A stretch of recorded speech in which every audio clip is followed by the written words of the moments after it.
quand la chute devient spectacle. Chronique d'une arrestation très médiatisée. Au Sénégal, on ne tombe jamais seul. On tombe sous les flashs, sous les commentaires Facebook, sous les notes vocales exclusives, sous le regard vorace d'une société qui adore construire des idoles, mais raffole encore plus de leur démolition. L'arrestation de Pape Cheikh Diallo, animateur vedette du groupe GFM et visage bien connu de quartier général, illustre parfaitement cette mécanique cruelle. Une affaire judiciaire devient instantanément une affaire publique, puis un feuilleton national.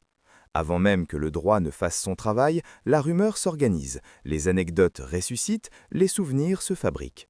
Chacun devient témoin, chacun devient procureur, chacun devient expert. La brigade de recherche de Keur Massar parle d'un réseau présumé. 12 personnes interpellées, 7 annoncées séropositives, détail médical transformé en arme émotionnelle, jetée sans précaution dans l'arène médiatique. Un banquier, arrêté auparavant, cite le nom de l'animateur. Celui-ci reconnaît certains faits selon les enquêteurs. L'enquête suit son cours sous l'autorité du parquet de Pikine. Mais dans l'espace public, le procès est déjà bouclé. Ce qui interpelle, ce n'est pas seulement l'affaire elle-même, c'est la jubilation collective.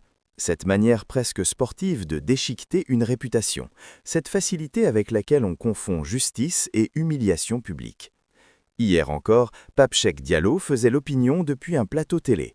Aujourd'hui, il l'a subi depuis une cellule. Ironie tragique, ceux qui animaient le débat deviennent le débat. Ceux qui commentaient l'actualité deviennent l'actualité. Et la machine médiatique, qu'ils ont parfois contribué à nourrir, se retourne contre eux sans état d'âme. Dans cette histoire, tout est mélangé. Vie privée, morale publique, VIH, sensationnalisme, règlement de compte, curiosité malsaine. On ne débat plus de procédure, on ne parle plus de droit, on consomme du scandale. Cette affaire révèle surtout une pathologie collective, notre incapacité à attendre la justice, notre addiction au lynchage numérique, notre obsession pour l'intime dès qu'il s'agit de figures publiques. La République du buzz a encore frappé. Pendant que le dossier suit son cours dans les bureaux du procureur, la rue réelle et virtuelle continue son sport favori. Juger vite, condamner fort, oublier demain. Car au Sénégal, le vrai quartier général n'est pas un studio de télévision, c'est l'opinion publique. Malick Ba.